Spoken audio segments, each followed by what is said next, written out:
Welcome back, tennis fans. Another GTL news, and this one is another big exit from the women's side of the draw. Yesterday we had Ons Jabeur going out in the first round. Today we have Naomi Osaka. And here it is, Amanda Anisimova defeating her in straight sets.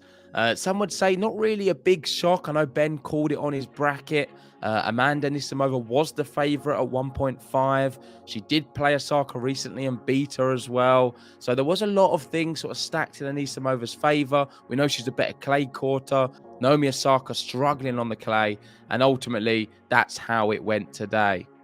We've got Jose Morgado here saying former semi-finalist Amanda Anisimova wins the most anticipated round one match at Roland Garros, beating four-time Grand Slam champion, the most in the women's draw, by the way, and former world number one, 7-5, 6-4. He says, serve let Osaka down a lot today. 2 losses in 2 majors to Anisimova. And you can see them there at the net embracing. Anisimova was the better player, but I think a lot of it was down to the terrible serving, really, from Osaka. She didn't find many first serves, and I think that did cost her today. We've got Damien Kustia saying someone has to pick up the pieces in the bottom half of the draw, and Anisimova has to be one of the contenders. Great clay season so far, 11-3 with Charleston semi-final and Madrid-Rome quarterfinals. That said, Osaka's clay game still isn't there, and she killed her chances with double faults in key moments. And we can see here the amount of double faults that she was able to produce. You've got 8 there for Osaka, but the big stat is this one here, the first serve percentage. She only found 45% of first serves, which was terrible, really, because behind her second serve, she was only winning 41% of them.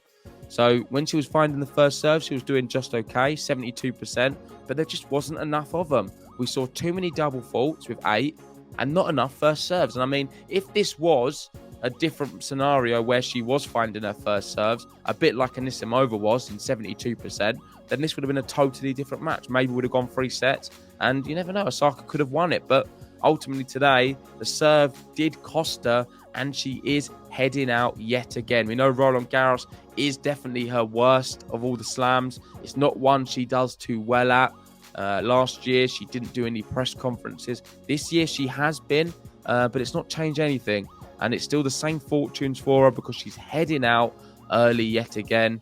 I know it is an extremely tough draw having Anisimova in the first round, but that is the price Osaka has to pay for not playing enough tennis. If she played more tennis, she wouldn't be so low down in the rankings, and she probably would be a seeded player. But currently, as it stands, she's an unseeded tennis player, and this is the problem she's going to have. When she's playing Grand Slams and Masters events, often she's going to be pitted up against some of the very best players in the world. So unless she plays a bit more and does better in events, then she's not going to pick up enough ranking points for that to change. But just to leave on a more positive note, this was quite nice.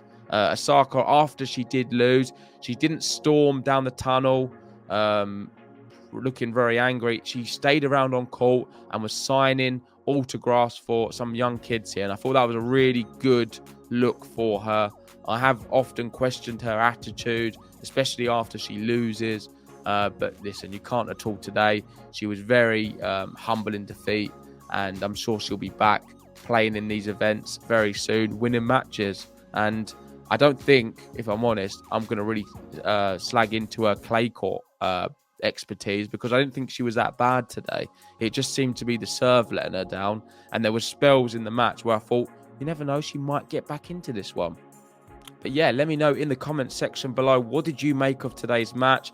Do you think Anisimova now has a really good shot of going far, considering she's not in the Iga section? She would be on the other half, so she would potentially play maybe a Maria Sakkari in the third round.